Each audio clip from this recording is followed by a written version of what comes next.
Hello, good evening everyone. So today um, we'll discuss about enzyme science and technology.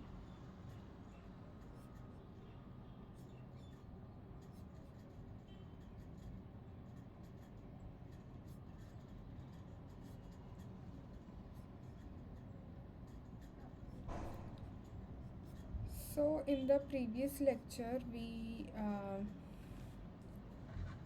studied about different types of vectors and how can we clone our gene of interest into those vectors. Okay, and we also studied about various restriction enzymes and how to clone the gene of interest. First, we found out how to get the gene of interest from different sources and then clone them into different vectors: bacterial, yeast, mammalian, insect vectors, and then finally, how to screen the vectors so that we know that we have the gene of interest inserted into the vector. So in today's lecture, what are we going to discuss about is how the vectors which we have prepared, the clones which we have prepared, how can we transform those vectors into our host cells, and how can we enable protein production, that is enzyme of our interest, how can we enable those um, enzyme production in the host cell, that is the recipient cells, and how can we express those proteins or enzymes. So so first let's begin with DNA delivery. Like I mentioned, we have already made our vectors ready. So our vector is ready with the insert. Okay, so this is our vector. Let's say this is our bacterial or yeast vector, and we have the gene of interest. We have the gene of interest already inserted in the vector. Okay, we have the gene of interest already inserted in the vector, and now we want to uh, transform this vector which has the gene of interest into the recipient cells,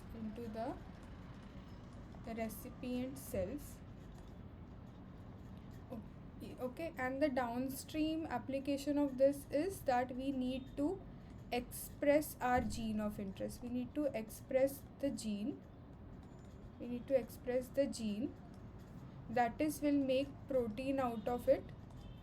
Okay, protein or enzyme for us to study that enzyme. Okay, so we need this protein or enzyme for us to study. So the first step is that we need to first transform the cells. That is, we first need to transform or deliver this vector into the recipient cells so that we can express that gene.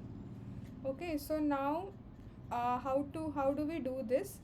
So as we know that the DNA, the vector DNA which we have, this vector DNA, it's a double stranded DNA, right? It's circular double stranded, and it is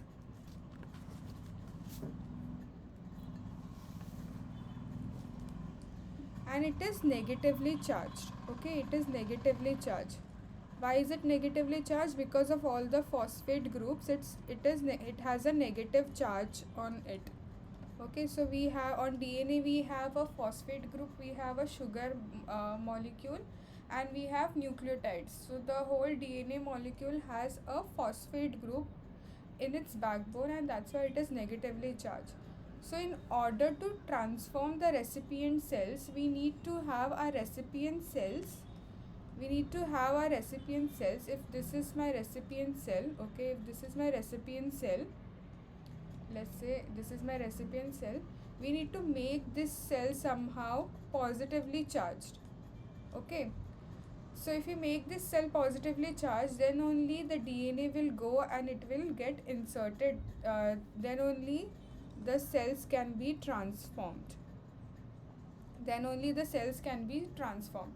So we so in the process of making the cells to undergo to take this DNA, the process or changes that we have to the process or changes that we have to make into the cells, so that the cells will uptake the DNA.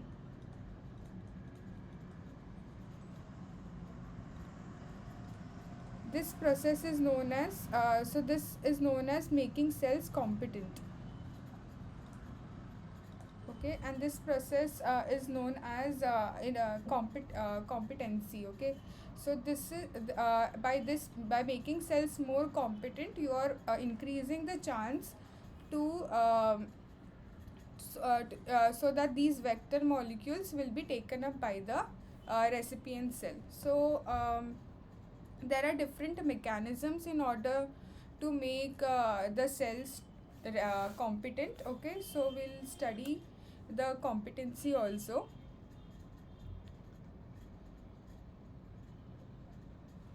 Okay, so these are the so let's take examples of bacterial cells. Okay, so these are different bacterial strains, and these are different competent agents. So streptococcus, as you can see, streptococcus strain can be competent by adding mitomycin C or fluoroquinolone.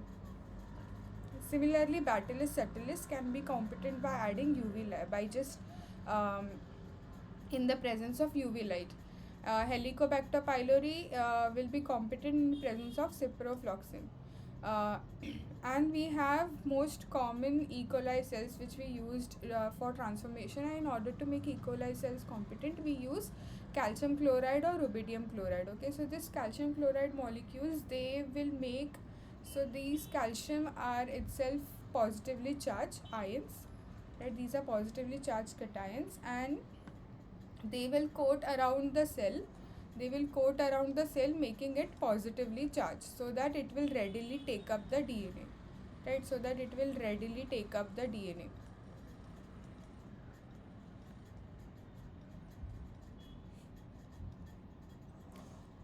So in order to make competent cells, what we have to do, the process is very simple. Let's take the example of E. coli. And E. coli are competent. E. coli cells can be made competent or can be transformed by calcium chloride, or we can use rubidium chloride also. Okay.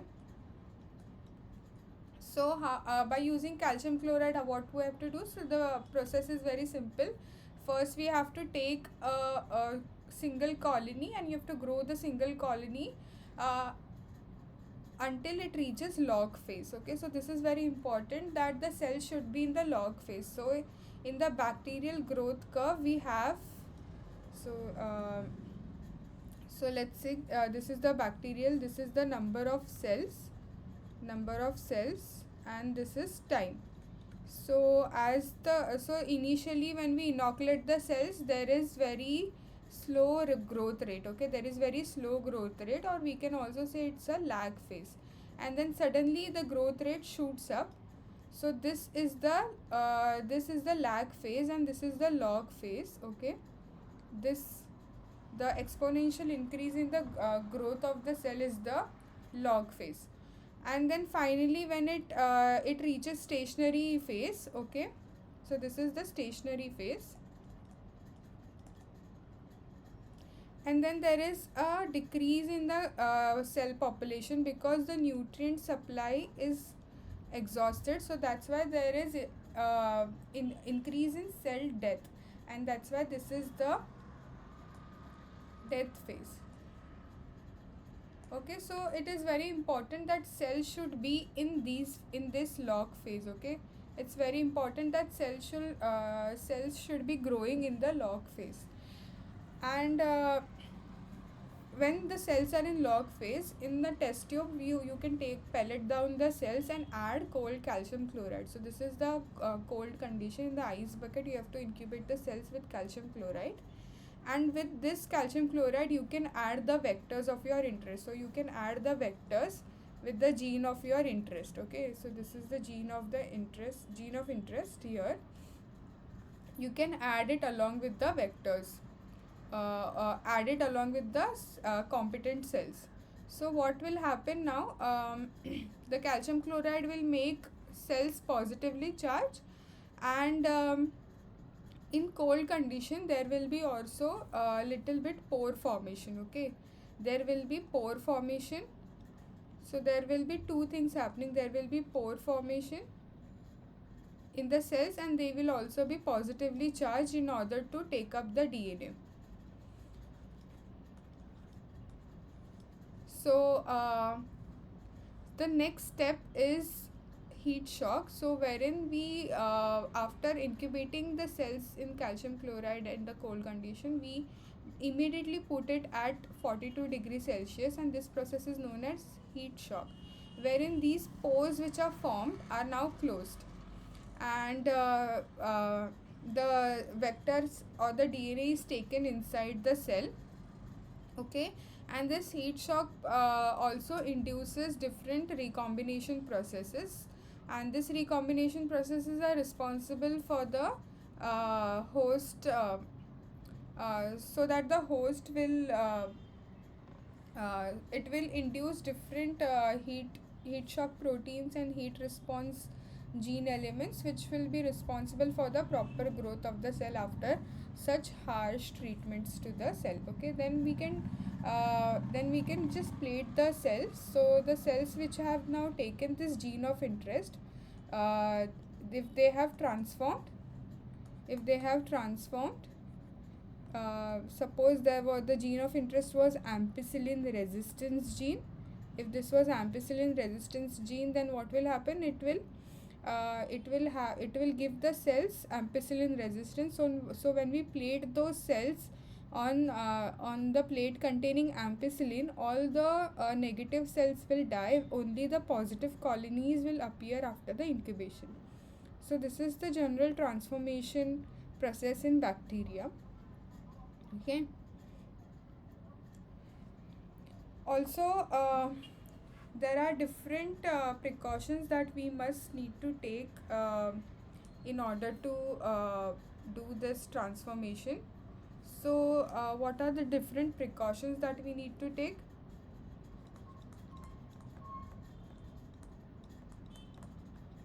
So we must need to consider that when you're treating cells with calcium chloride or different chemicals, cells become very fragile. Okay, they become very fragile, and hence they are very susceptible to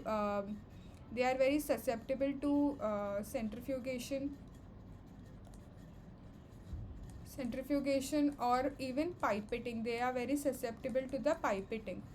So it is very important that you be very careful with those with the cells, with the competent cells, and this and the these are the factors that will determine your transformation efficiency. So if the competent cells are not enough competent, or or many of the competent cells just die, the transformation efficiency will reduce. Also you can store these competent cells. So you can make the competent cells in a bulk amount, and you can store it you can refrigerate at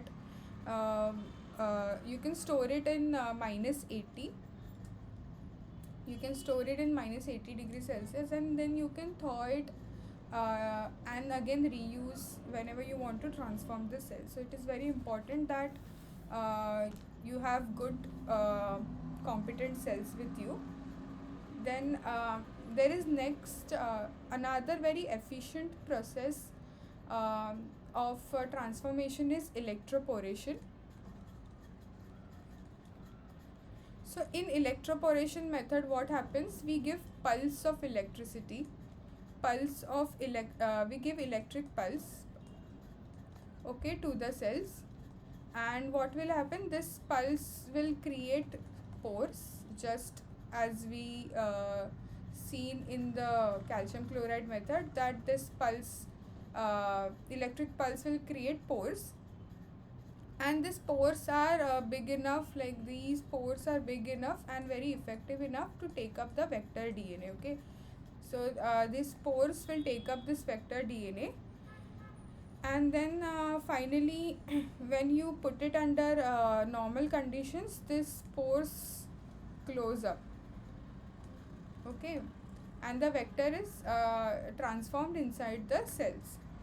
So so these are the different so this is a much efficient method as compared to that of the calcium chloride method. And what are the other factors or other factors that affect factors affecting the efficiency? So first is plasmid size. So if the plasmid size is very huge as compared to plasmid size is very huge, it becomes very difficult to get transformed. Okay, so plasmid size is also one of the factor.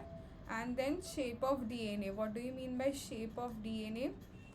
So the circular vector can be either in coiled form, it could be supercoiled. Okay, it could be supercoiled form, it could be singular coiled form. Okay, all these forms of DNA affect the transformation efficiency. Okay, um, so different forms of vectors, circular vectors can exist. It could be either supercoiled or less coiled or singular vector, and that would affect the uh, efficiency of the transformation. And then again, as I mentioned, if you are transforming in different growth phases, that is log phase is much suited.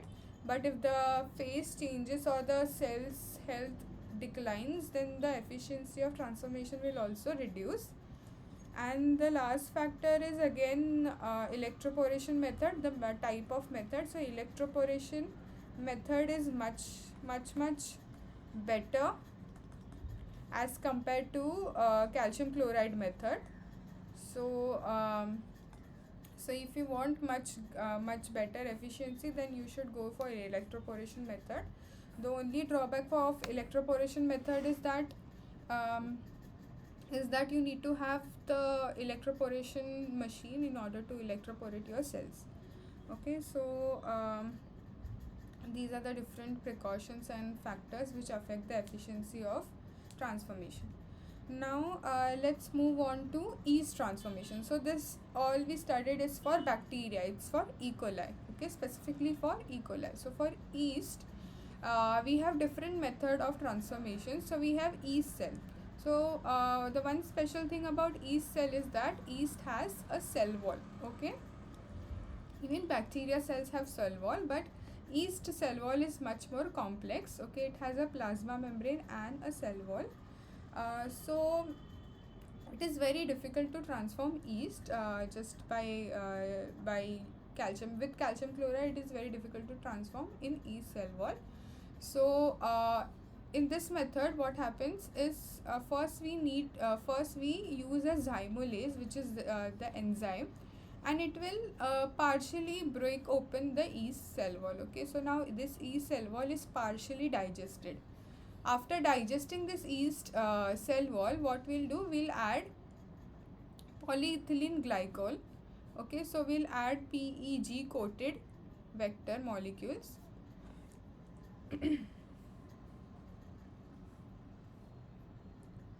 So we'll add polyethylene glycol coated vector DNA.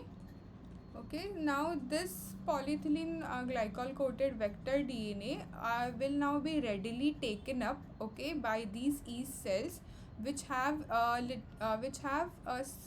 slightly or broken or digested cell wall. Okay, and the plasmid or the DNA can be easily transformed. Okay, as you can see, we have the polyethylene glycol carrier DNA plus plasmid DNA. So this DNA can be easily taken up by the yeast, and then you can incubate these transformed cells at 30 degrees Celsius. So yeast grows maximum better at 30 degrees Celsius as opposed to bacteria, which grows at 37 degrees Celsius. and after 3-4 days you will see some positive colonies. Okay, you will see some positive colonies.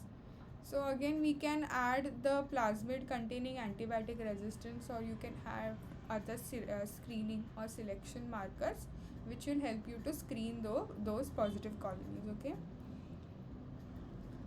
um, Next we move on to transformation in mammalian cells.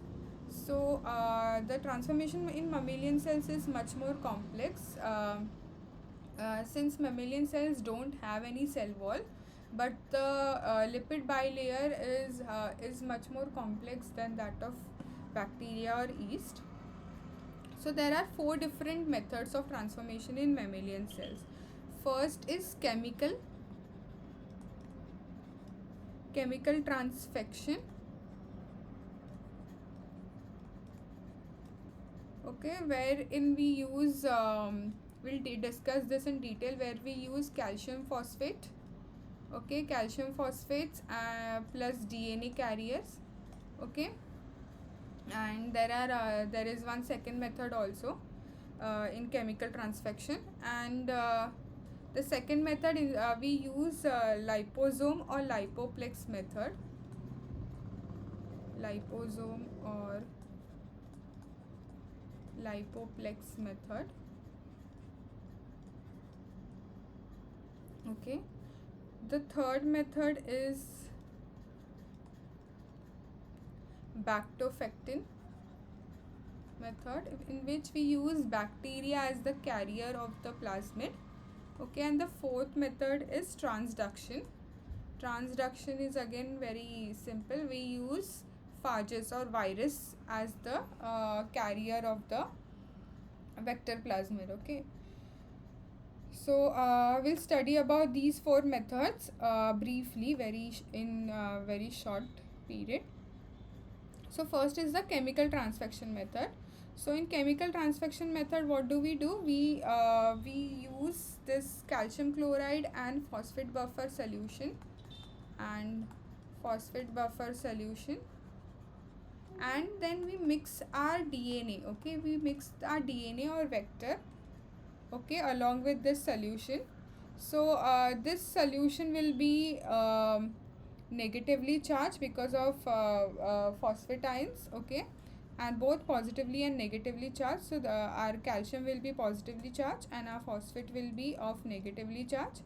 And then this mixture or this precipitate, this will form a precipitate which can be slightly insoluble. Okay, and this precipitate will be endocytosed. Okay, endocytose. So what do you mean by endocytose? It will be endocytose, like that is, it will be taken up by the cell. So by the process of endocytosis. Okay, it will be taken up inside the cell, and then we'll have directly transfer of this rDNA of interest inside the cell. Okay, so there is one drawback in this method, that this precipitate which is formed, okay, if this precipitate size is very large, if the size is large, what will happen? It will be very much toxic to the cell. Okay, it will be toxic to the cell. Okay, so in this process, mammalian cells will tend to die, because this precipitate can be very much toxic to the cell. So instead of this, we can use different methods, like other reagents. Instead of calcium phosphate buffer, we can use DAE or polyamines. Okay, DAE or polyamines. So these are also positively charged molecules, DAE molecules. This along with the vector DNA, it causes soluble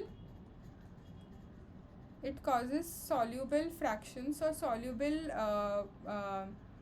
solutions, which can be easily endocytosed by the cell.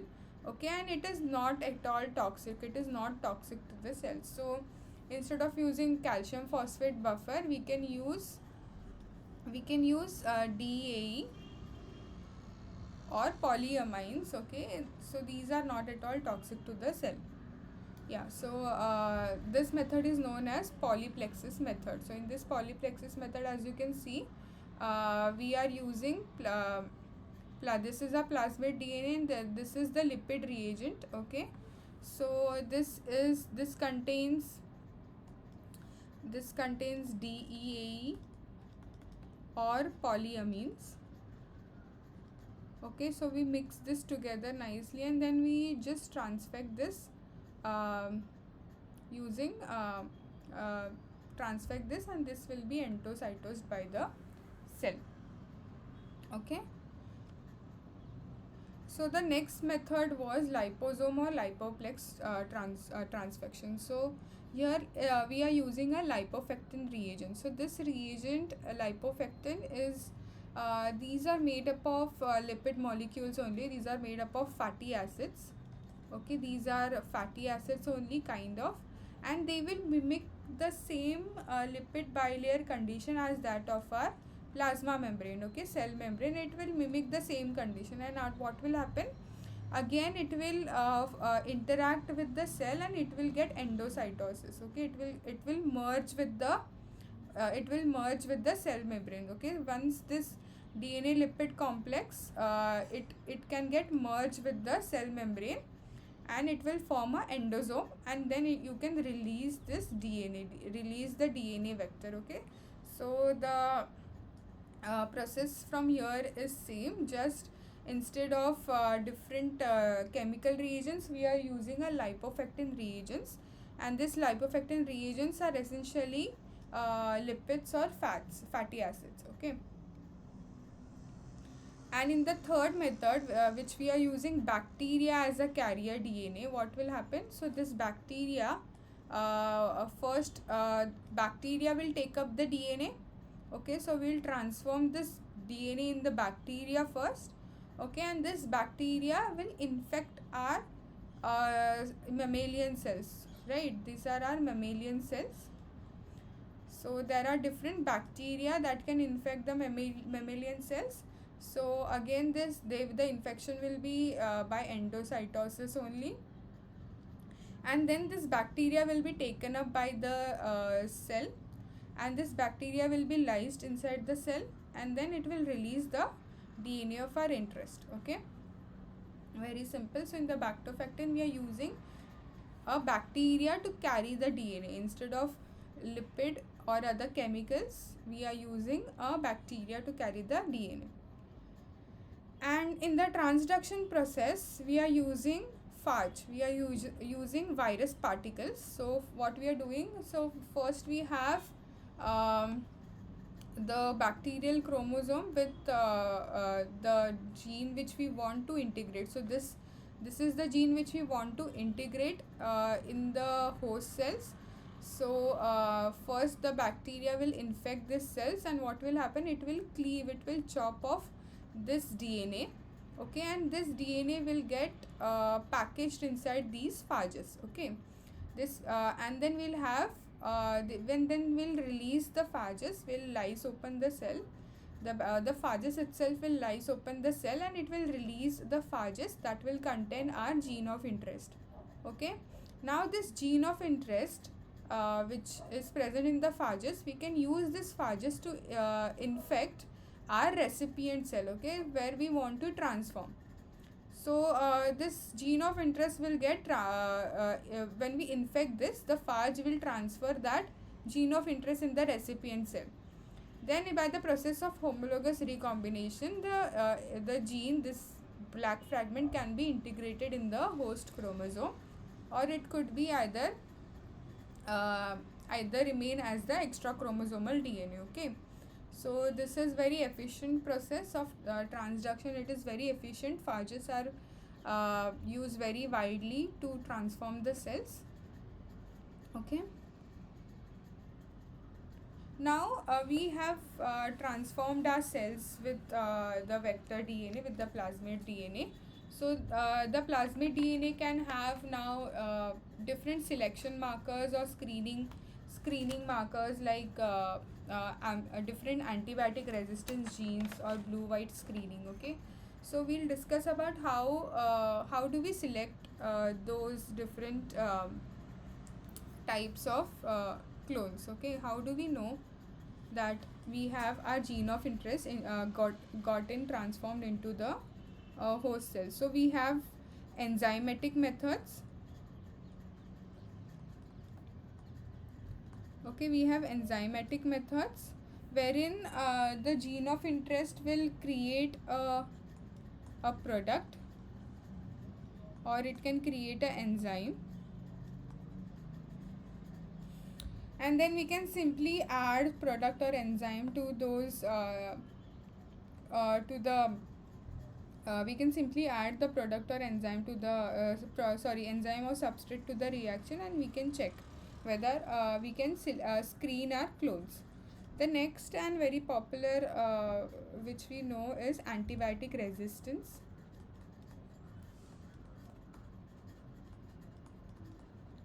So in the antibiotic resistance, as we know that our vectors will have antibiotic resistance gene. Okay, and once the vector has this gene and the host cells will get transformed with this gene, they will have the this phenotype of antibiotic resistance. So they will have this phenotype. Okay, and we can select those clones from the population. Okay, the third step is the phenotypic changes. Okay, now what are the different phenotypic changes that could occur? Suppose we have transformed our cells with lac z lac y lac xyz gene. Okay, and now these cells are able to use lactose as a carbon source, or we can have a different phenotype, like different phenotypic changes which can occur. Okay, like lactose positive cells, or um, it could be chromogenic substrate also. Chromogenic substances can also be produced. Okay, in order to get different phenotypic changes. Okay, so these are the different types which we of screening and selection. So one of the important is blue white screening. So very simple again. So we have this lac I, lac z, lac xyz system, lac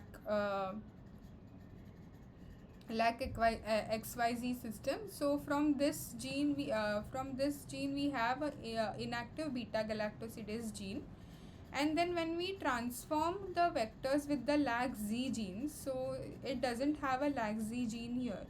Okay, so when we transform our cells with the lac z gene, so this is already present in the host. Okay, this is already present in the host. When we transform this with the lac z gene, what will happen? There we'll have a lac z fragment. So we have a inactive beta galactosidase from the host, and when we transform, we will have a active beta galactosidase. Okay, after transformation, we'll have a active beta galactosidase. This lac z fragment will come from vector. Okay, this will come from vector, and this part will come from host. Okay, this part will come from host, and after transformation, what will happen? We'll have a lac z fragments. So this inactive galactosidase will become active beta galactosidase in presence of lac z. And in blue white screening, what will happen? In presence of active beta galactosidase,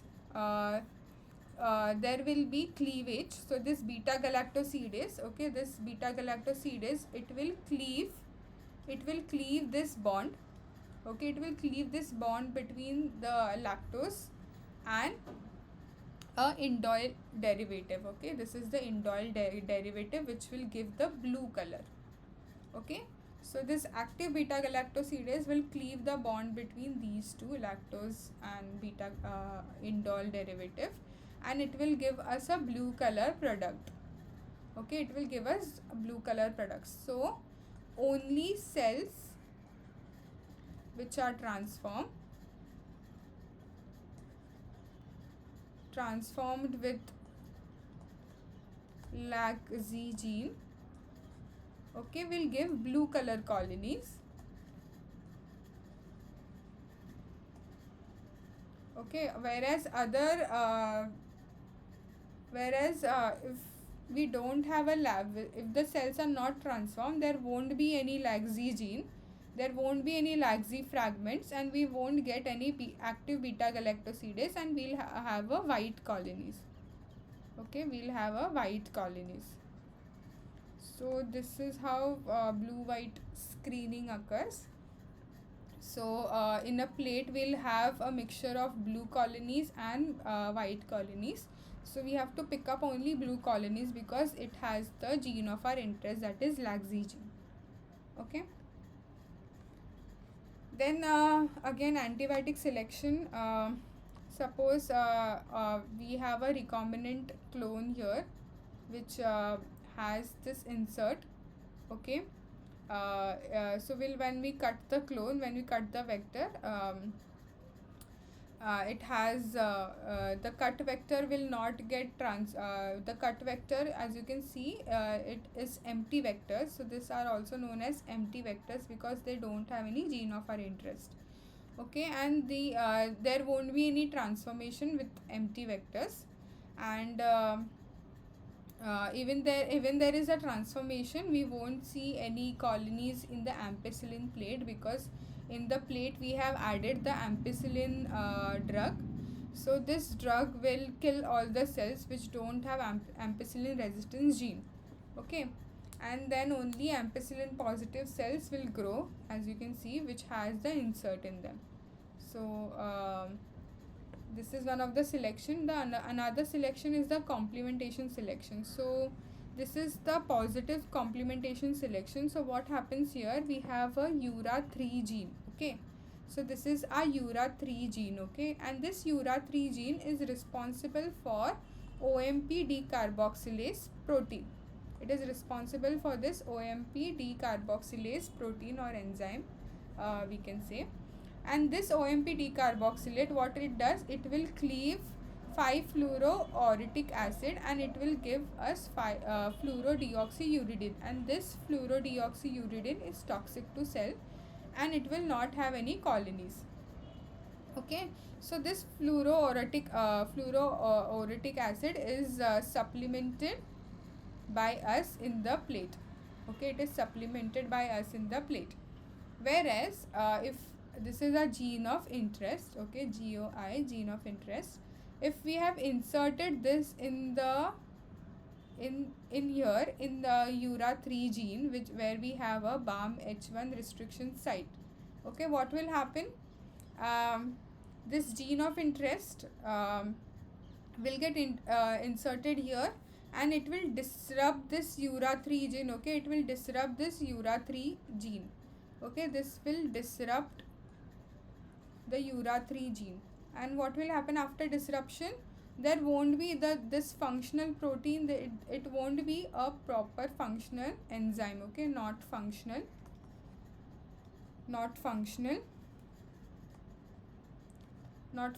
enzyme.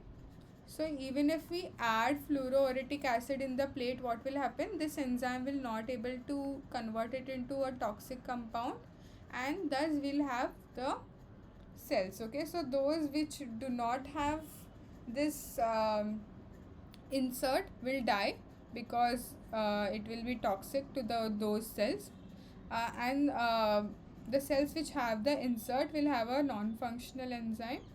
Okay, and they will survive. So this was for the bacterial cells. So in mammalian cells we have reporter gene assay. So what is this reporter gene assay? So we have a promoter region, very important, and this promoter region will be upstream to the reporter gene, and this reporter gene could be anything. It could be a chromogenic substrate. Okay, it could be a chromogenic substrate, that is, it could give some color. Okay, it could be fluorescent. Okay, and it could fluorescent, or it could also be luminescent. Okay, so it could be either 3, and when we add substrate or any fluorochrome or luminescent reagent, it will give us a product, it will give us an output. It could either be luminescence, fluorescence, or some color developed, okay, because of the substrate. So this is the basic concept of reporter gene assay. So here we have different reporters genes, like we can have a chloramphenicol acetyl transferase. So basically this gene will be responsible for the chloramphenicol resistance. Okay, chloramphenicol is the drug which is responsible for the stopping of protein synthesis. So chloramphenicol acetyl will convert chloramphenicol to acetyl chloramphenicol, and it will no longer interfere with the protein synthesis. Similarly, we have a LAGZ gene, which will responsible for beta galactosidase and blue, and we can able to do blue white screening with it. Then we can have luciferase, as you can see. Then we have alkaline phosphatase. Again, alkaline phosphatase will release the inorganic phosphate, and this inorganic phosphate can be measured by adding a different chemical, and it will give a different color. It will change the color, so it's a chromogenic substrate which I was talking about. And GFP, as you know, green fluorescent protein, it will have a fluorescence. Okay, so under fluorescence microscope, you can able to see these cells, it will show fluorescence. Okay, so let's take example of this luciferase assay, where we have a luciferase expressing vector. So when we transform this vector, we can use different process of transfection for mammalian cells. As we know, we have chemical, we have lipoplex or liposome method, we have bactofectin method, we have transduction. So after transfecting this or transducting these luciferase expressing vector in the mammalian cells, what we'll do, we'll lyse open the cell. Okay, from each cells will lyse open, and we'll have different fractions. Okay, and these fractions can be assayed on the luminometer. Okay, so luminometer is the machine which will measure the luminescence. Okay, similarly, if we transfect luciferase, instead of luciferase, we can transfect a GFP producing protein, and the GFP protein will can be aliquoted, and instead of luminometer, we can use a fluorometer or fluorescence spectrophotometer. Okay. Now, once we have transfected our clone, once we have confirmed by fluorescence, luciferase, or by blue-white screening, we have to confirm that this is our clone, and the only way to confirm that yes, this is our clone is by doing sequencing. Okay, now the sequencing is here is this is the Sanger method of sequencing. So in Sanger method, what do we do? So we use dideoxy. This method is known as dideoxy method also. So we have as you can see, we have a region which we want to be sequenced. Okay, and this is the primer site. Okay, where the primer will come and bind. So we have to ignore that primer annealing site. So this is the sequence which we want to this is the region which we want to sequence, or we want to understand what is the different sequences, what is the what are the how the read the sequences, how the ATGC are present in the read of the DNA fragment. Okay, so first we'll add primer. Okay, after primer annealing, the next step is we'll divide the fraction into 4 different reactions. Okay, we'll divide the fractions into 4 different reactions, and those 4 different reaction, to each different reaction we'll add dideoxyadenine. As you can see here, in this reaction we have added dideoxy ATP. To this reaction we have added dideoxy TTP.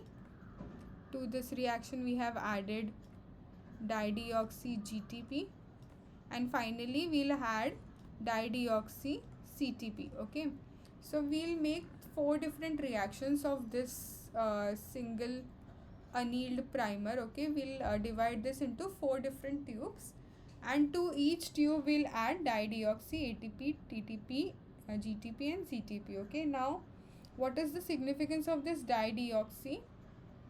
So because of this so since it's a dideoxy, okay, that means so there is no OH present here because of it's a DNA. So there is no OH present on the second carbon. Also in the third carbon there won't be any OH present. Okay, these two OH will be absent, that's why it's known as dideoxy. Okay, these two OH will be absent, and this OH, the 3' OH, is responsible for the phosphodiester bond formation. So when this OH is absent, there won't be a phosphodiester bond formation and there will be a termination. Okay, there will be a termination reaction in each of these reactions. Okay, whenever dideoxy ATP is added, the chain will get terminated. No more nucleotide will be added beyond that. Similarly for TTP, GTP and CTP. Okay, and finally we'll get a plot of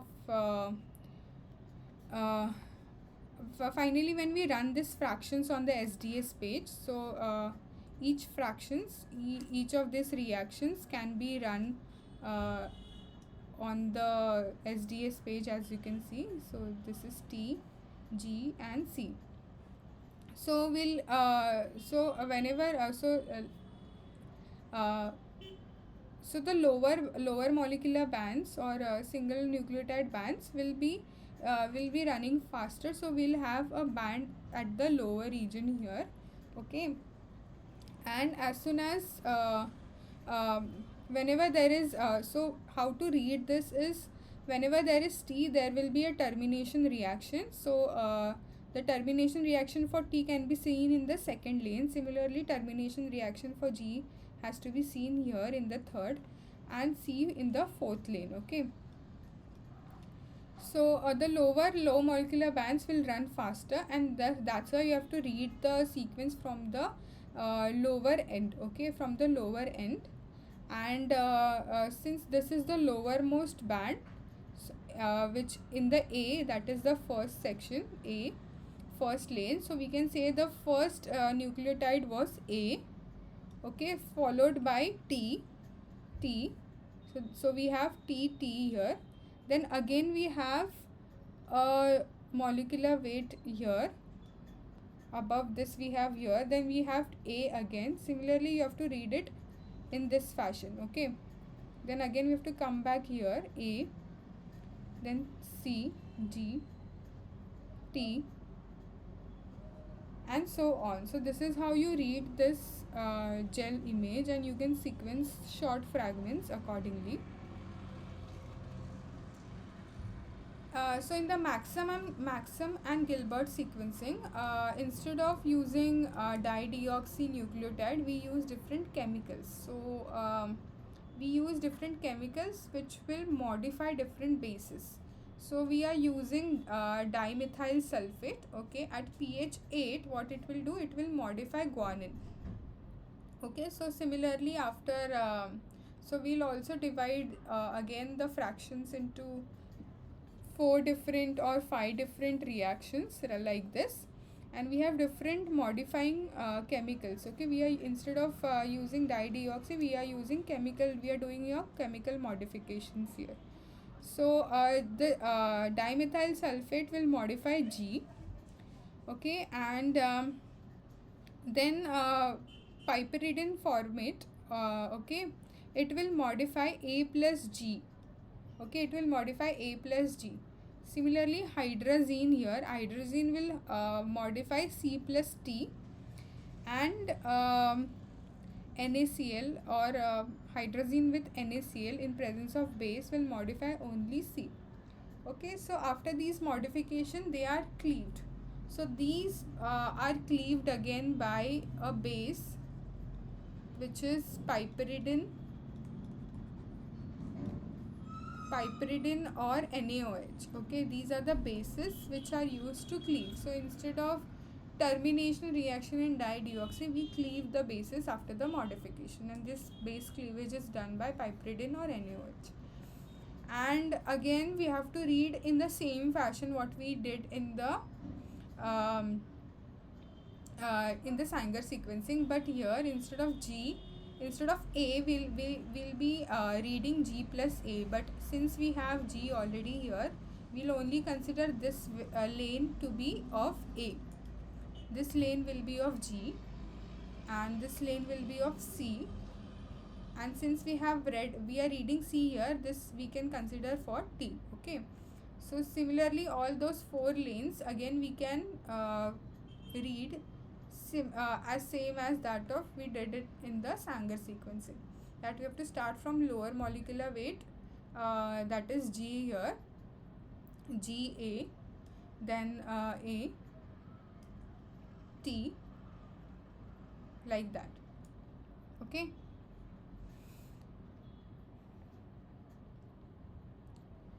now after sequencing we need to again express the protein of our interest. So the expression system um, can be again of P of different hosts. We have bacterial expression system, we have yeast expression system, we have mammalian expression system, we have bacteria, yeast, mammalian. We also have different plant expression system as well. Okay, plant, insect. So depending upon the downstream application and what is your application, there could be different expression systems. So for bacteria, so just like for vector we have origin of interest, so we have origin and multiple cloning site at termination site. So for expression system also we need to have a promoter, which will be common for all the expression system. We must have promoter and we must have ribosomal binding site. Okay, ribosomal binding site, again it is very important. Mostly it could be a Tata box, or it could be a Shine-Dalgaro sequence. Okay, Shine-Dalgaro sequence. Then we should have also a termination site, so that we should know when the protein needs to be how much part of the expression we need to express as a protein. And then many proteins at the end, they also have a affinity tag. Okay, they also have a affinity tag, and this affinity tag is responsible for the protein purification. So in the promoter for bacteria we have different types of promoters. We have IPTG promoter, we have LAC promoter, we have TRIP-LAC promoter. It's a combination of tryptophan and LAC promoter. Okay, so these are all inducible promoters, and which can be induced just by adding lactose or IPTG. Okay, so we can just add different macromolecules like tryptophan, lactose or IPTG. IPTG is one of the inducer, and we can induce this promoter and we can induce the expression of the system whenever we want. Then we have bacteriophage promoter. Bacteriophage promoters like T7, we have T7 promoters and lambda PL promoters. Okay, these are all bacteriophage promoters. So T7 is very strong promoter, and that is why we have incorporated that in the expression system. So these are the different promoters present. Okay, so again, the expression of protein in E. coli is also very straightforward. So we have a recombinant plasmid, and then this is the recombinant plasmid with expression. We can say it's a expression vectors. That means it will have different types of promoters. So we could have different promoters in it based upon what how we want. And then we can induce. So if we have a IPTG promoter here, we can induce by adding 1 millimolar of IPTG. So once we know that our culture is growing well and it's in the log phase, then we can induce the cells by adding IPTG, and it will produce very huge or large amount of excess of proteins, and then we can centrifuge it. So either the protein could be of a secretive nature, like it can be secreted into the solution, or it could be in intracellular. So we can lyse open the cell, okay, and then take out the protein, or if it is secreted, we can just pellet down the cells and take up the supernatant, and then we can further do protein purification.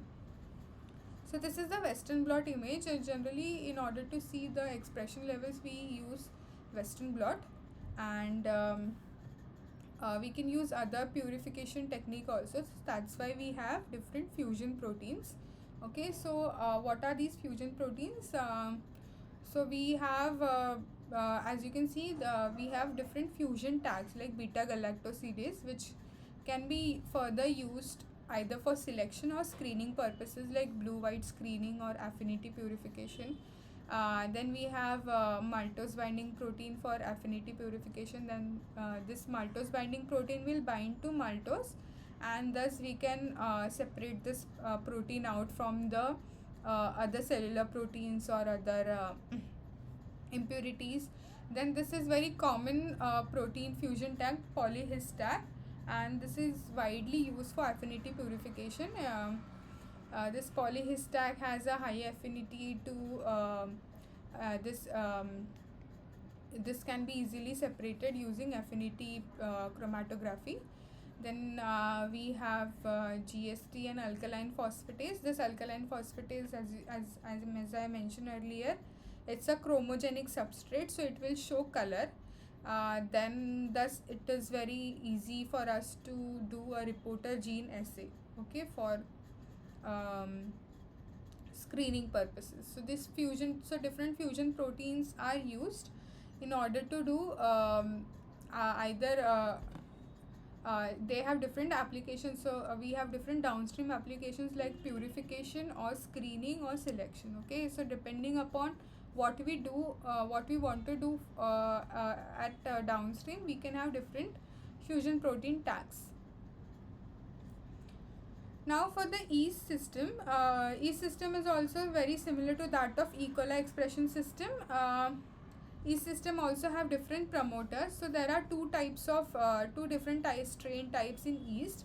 One is non-methylotropic and methylotropic. So this non-methylotropic contains S. cerevisiae. So what are these species? They are not able to break down single carbon methanogen compounds, okay, like methanol or other single carbon compounds. So that's why they are non-methylotropic, whereas methylotropic are strain species which can easily break down or use methanol as a source of energy.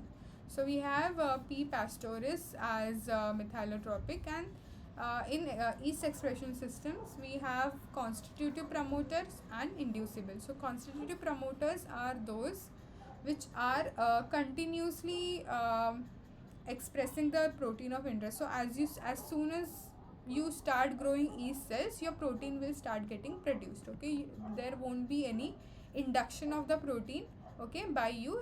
It will be just it will produce the protein of our interest, and the protein of the interest will be protein production, okay. The protein production will be directly proportional to that of the yeast cell mass, okay. because the as the yeast is growing, the protein will also get produced. So in the constitutive expression system, the whatever protein which is produced will be directly proportional to the yeast cellular mass. Whereas in inducible yeast expression system, what do we have? We have um, inducible promoters, which when we add OX1 or MOX or AUG or LAC, those will induce the protein expression, okay, just like what we saw in the bacteria. Okay, so then we have insect expression system also. So we have this baculovirus expression system in so this so in this expression system, the gene of interest, as we can see here, uh, it will have a homologous recombination, okay, along with that of. So if this is a gene of interest, okay, how it is getting inserted into, so um, so this is how the homologous recombination is occurring, okay, and this gene got inserted here, okay, this gene got inserted here by process of homologous recombination.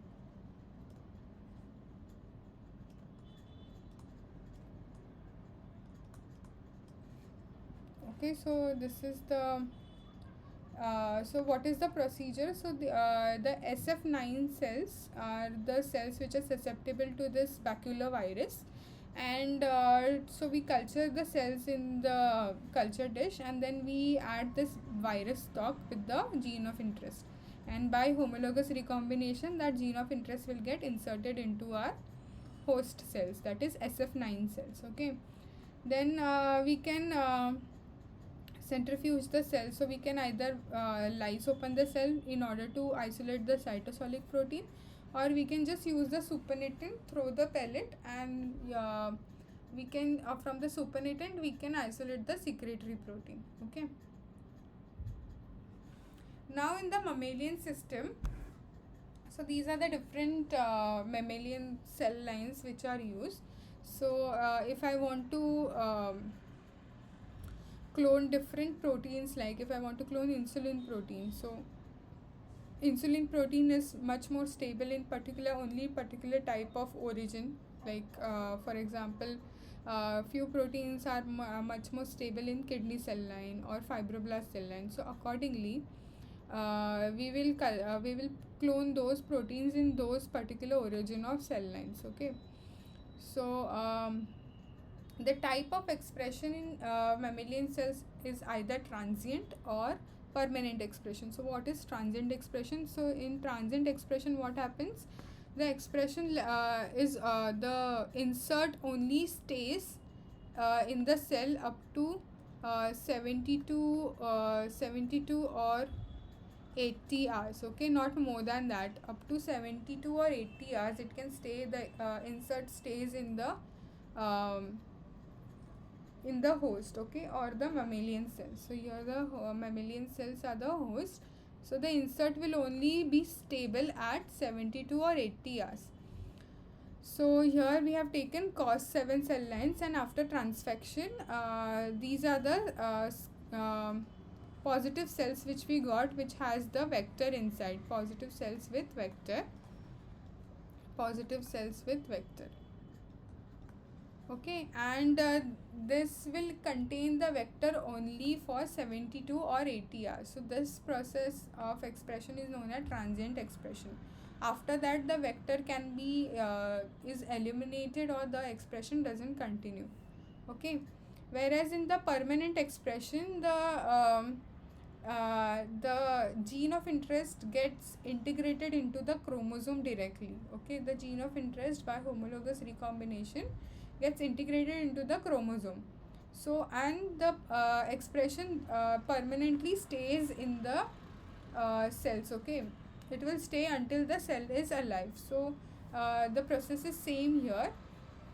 Here we are using a separation tube like clones, okay, to separate different clones. Okay, and then each clone can be transferred into different small dishes again, different 96 well dishes separately, and we can check different clones separately. Okay, and all this will have permanent expression system until the cells are alive.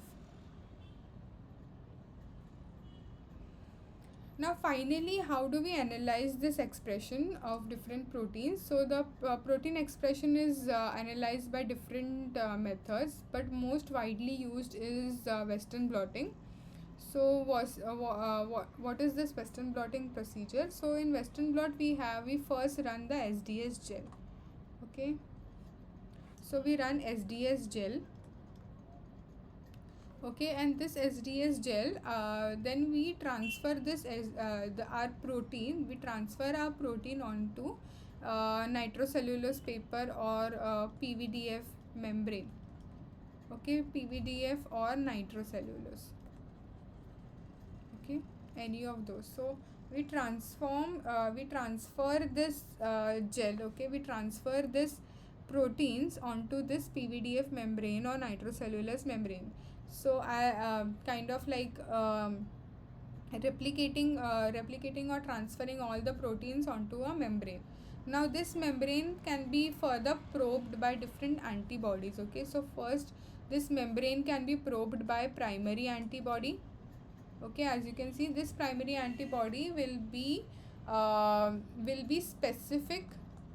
It will be specific to our protein, specific to our protein which we want to study. So if you want to study whether the expression levels for insulin, for example, insulin protein, if we are making higher level expression levels of insulin, so this primary antibody will be specific to our insulin protein. Okay, and then the excess of antibody is washed away. So this is our insulin protein, as you can see here. This is our insulin protein. So excess is washed, only the now the protein plus primary will be attached to this membrane. Then after this, what we'll do, we'll add secondary antibody, and this secondary antibody is generally tagged. Okay, this tagging could be either, it could be a fluorescence, it could be fluorescence, or again it could give a a colored reaction.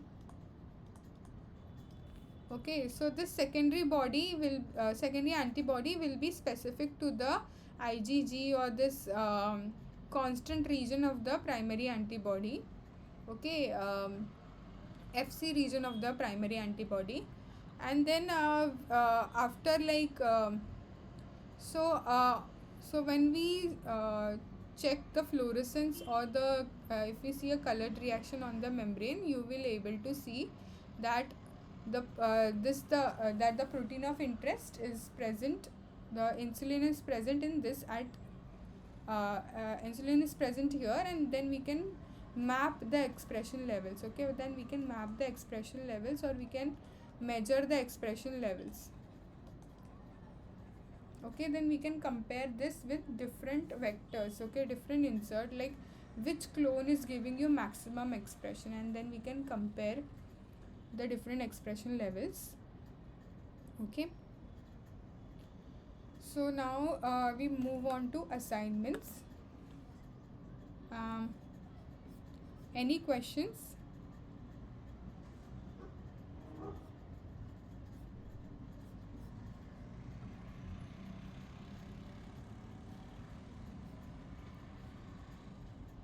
Any questions regarding whatever we are discussing?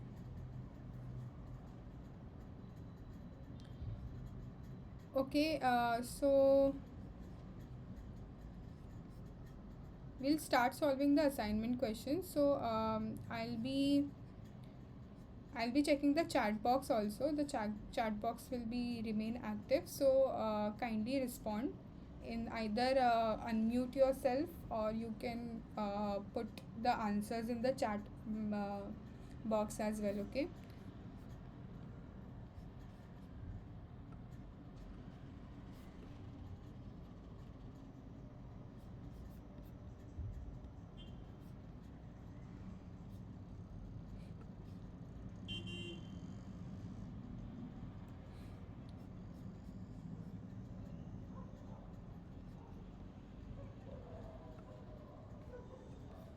Okay, so the first question is guanine specific cleavage in Maxim and Gilbert method is done by using guanine specific cleavage. So Maxim and Gilbert is again chemical modification of the uh, nucleotides for sequencing. So it is done by either formic acid, hydrazine, dimethyl sulfate, or piperidine. So what is the answer?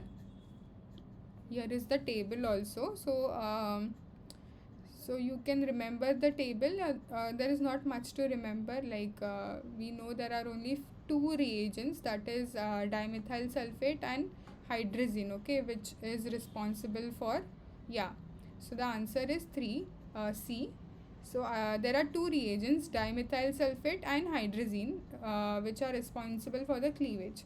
So dimethyl sulfate will specifically modify the guanine, N7 residue of the guanine, okay, whereas the hydrazine will modify C plus T, okay, C plus T residues, purine residues, and piperidine and is the base. Piperidine and NaOH are the two base which are responsible for the cleavage.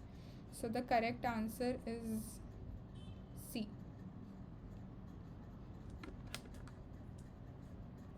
Okay, so hydrazine is responsible for cleavage. Piperidine is also responsible for cleavage. Sorry, hydrazine is responsible for the modification.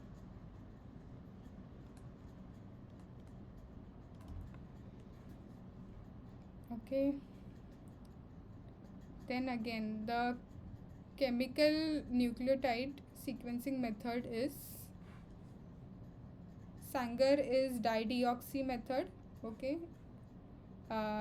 Maxim Gilbert is the chemical sequencing method, okay. This is dideoxy method,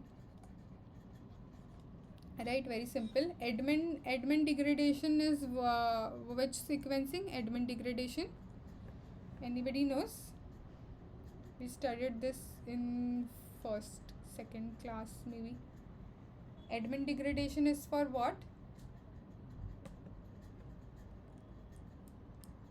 Edmond degradation,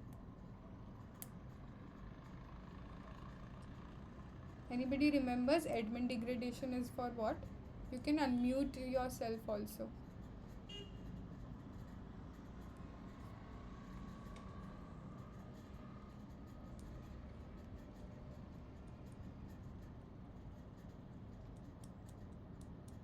Yes, Edmond degradation is for which sequencing? Yes, protein sequencing. Very good. Edmond degradation is for protein sequencing. So we use we have Edmond's reagent, and there also this, it is a N terminal. So from N terminal the sequencing occurs, and each amino acid is modified and it is cleaved, and then we analyze that cleaved amino acid, okay. The difference between deoxynucleotide and dideoxynucleotide is, so this is the difference. So this is the deoxynucleotide, as I mentioned earlier. So the 2' OH is absent. This 2' OH is absent in deoxy, whereas in dideoxy even the 3' OH is absent, right? Both 2' and 3' OH is absent. So what will happen? This 3' OH is responsible for the formation of phosphodiester bond, okay. Is responsible for phosphodiester bond formation. So there will be termination. So there won't be formation of phosphodiester bond, and there will be termination of sequence, okay. There will be termination of the sequence. The PCR product will be terminated because of this dideoxy group. So the correct answer is B. Yes, 3' OH is missing in dideoxy, okay. 3' OH is missing. 3' OH group is missing, yeah. Uh, in Maximum Gilbert method, 32 P labeling, that is 32 phosphate, that is radio labeled 32 phosphate labeling at 3' end is done by polynucleotide kinase, alkaline phosphatase, exonuclease, and terminal nucleotide transferase. We are we need to label P32. Okay, we need to label phosphate group. Okay, 32 P32 phosphate we need to put. So this we have 5' OH and 3' OH here. So at 5' we have a phosphate group. Okay, and that phosphate is removed by which enzyme? Anybody knows? This is very important, that phosphate is reduced by which enzyme?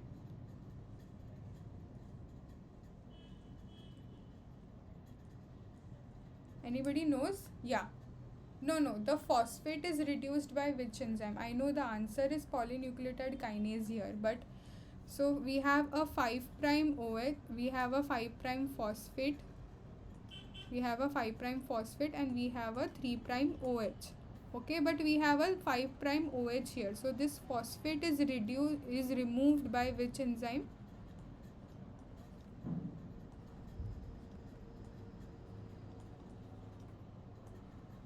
This phosphate removal. So we need to first remove the phosphate. So this phosphate is removed by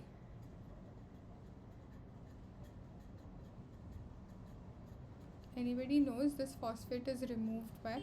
So if we are removing a phosphate, we need to have a phosphatase enzyme. Okay, so this phosphate is removed by alkaline phosphatase. Okay, now this phosphate is removed, and now we have to label this with P32. So why we want to label this P32? P32 is the radio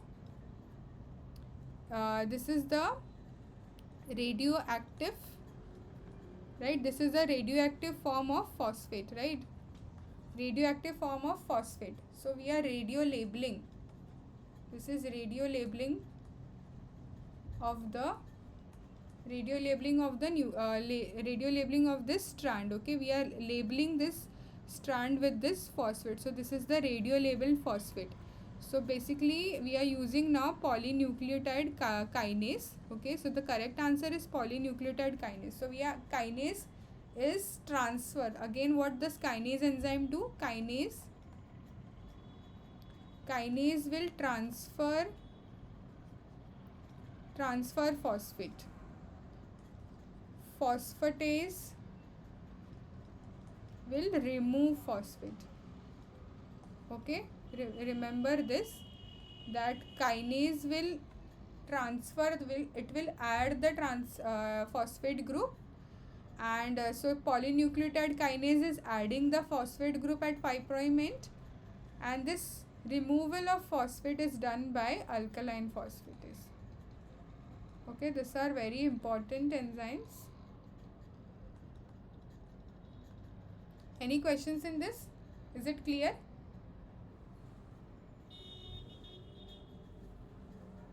Yes, is it clear to everybody?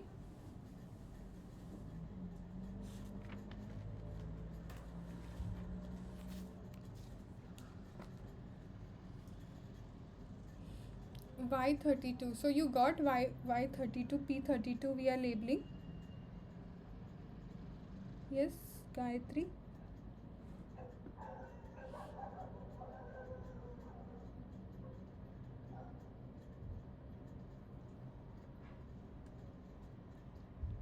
Any questions? Is it clear?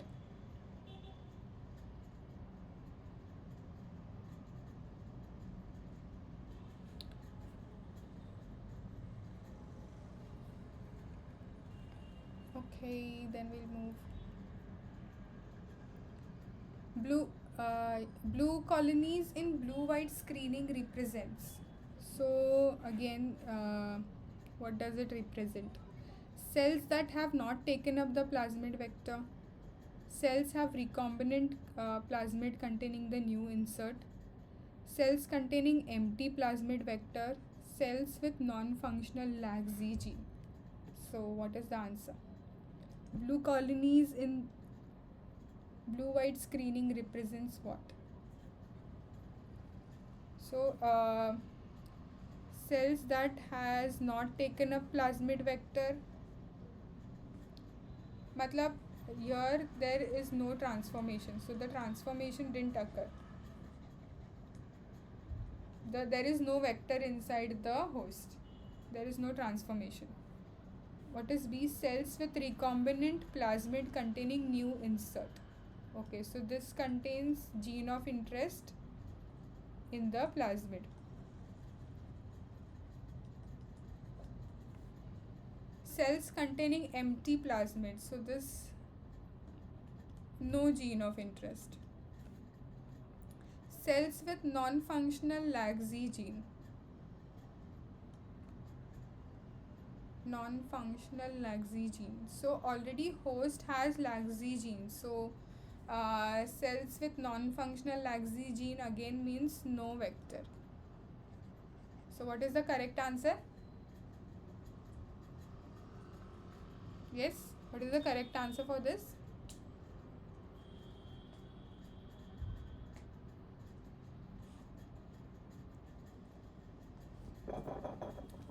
What is the correct answer? Blue colonies in blue-white screening. So if we have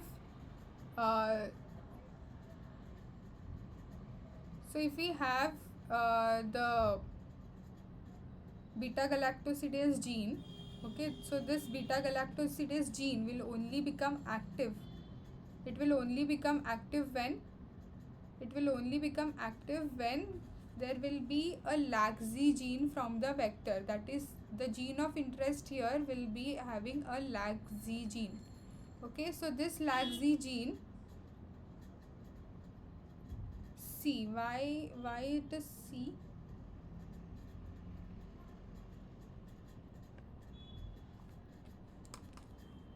Why is it C?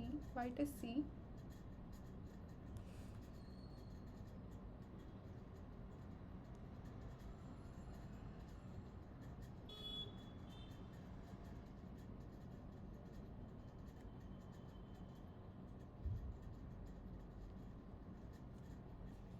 So let's go back few slides.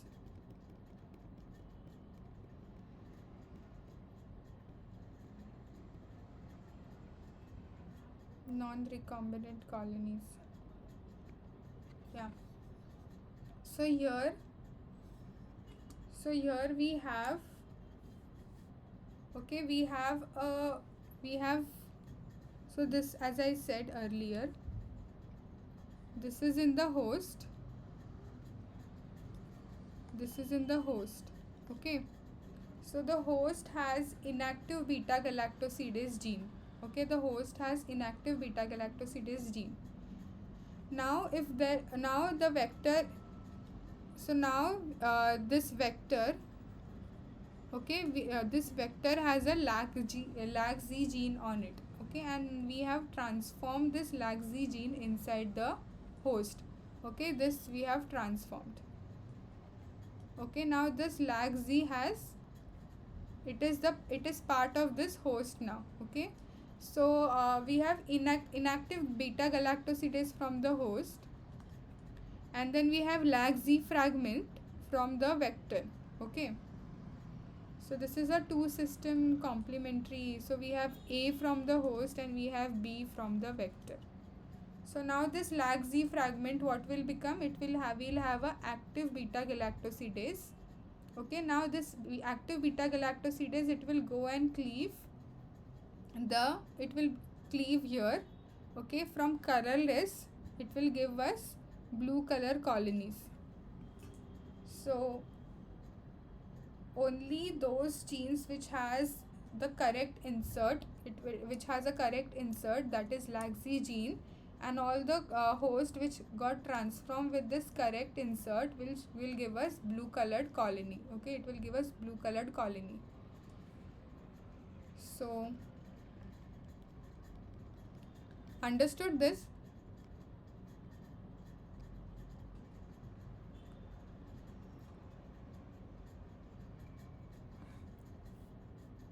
So the correct answer is B.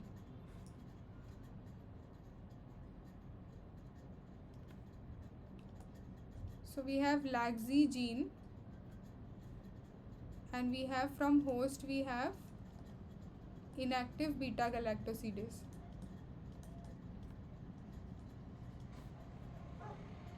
Okay. So when after transformation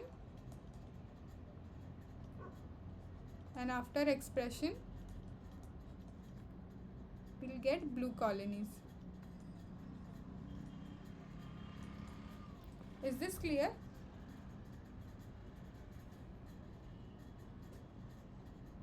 Is this clear? This is positive selection, positive screening. Is it clear?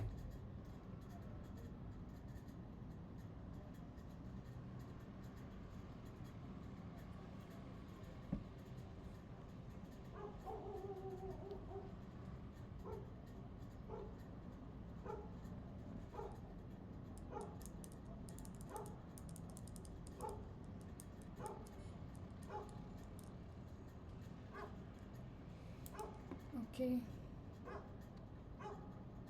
A set of Vir genes located in Agrobacterium tumerificans in T1 plasmid, Ti plasmid is activated by. So this is straightforward theory. The answer is C, actosyringe. Okay.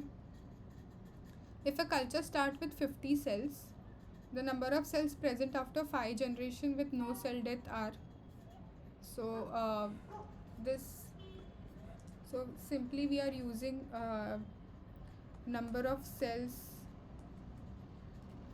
after n generation. Number of cells after n generation is initial number, that is n0. Okay, so n0 is the initial number, that is start, at the start how many cells are present, into 2 raised to n. Okay, what is n? N is how many generations. So n0 is 50 into 2 raised to 5. So this is 50 into 32, right? 1600. So the correct answer is C, 1600. Match the antibiotic with their gene product.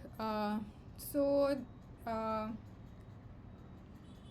antibiotic and gene product, basically these are responsible for different gene product and the mechanism of action. Okay, so antibiotic resistance is responsible only because antibiotic resistance is responsible if we have these gene product with them. For example, ampicillin, if we have beta lactamase, so it will degrade the beta lactam ring.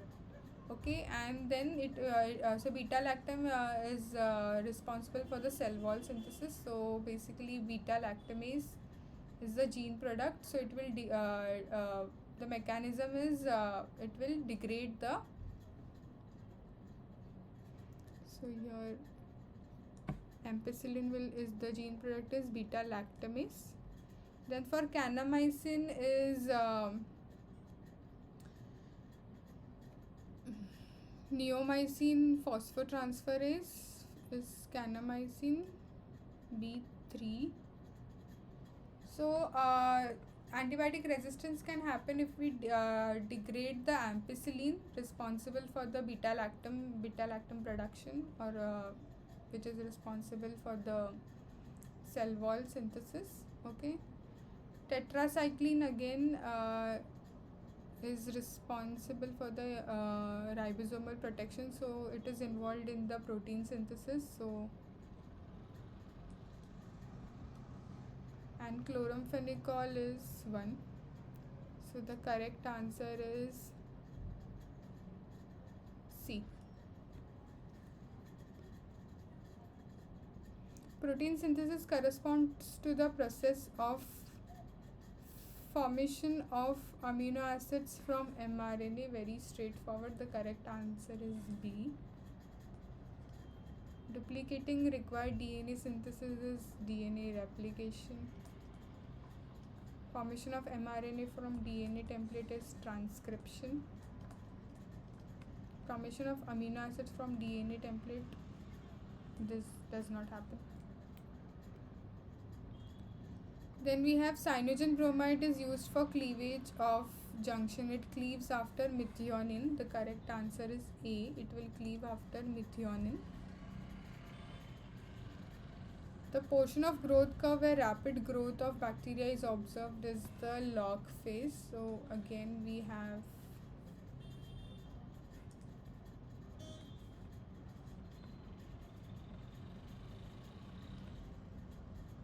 this is the lag phase, and then so this phase is the log phase, lag phase, stationary, and decline phase.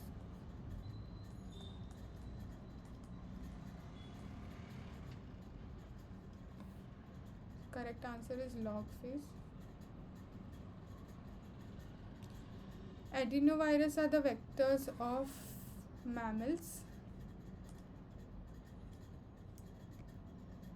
Arrange the following in the correct order. So southern blotting is DNA hybrid. Western blotting is antigen antibody reaction.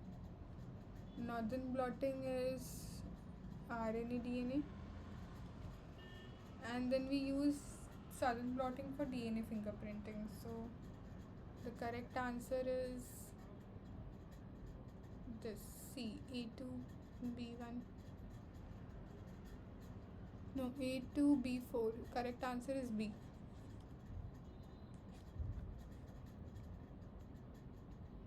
Technique most suitable for detecting the presence of gene product is Western blotting, which we just studied.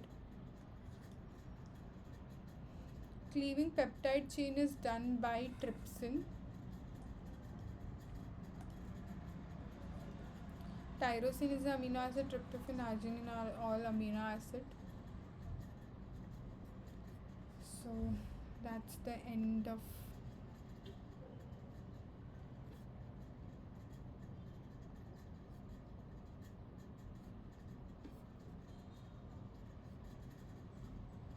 any questions?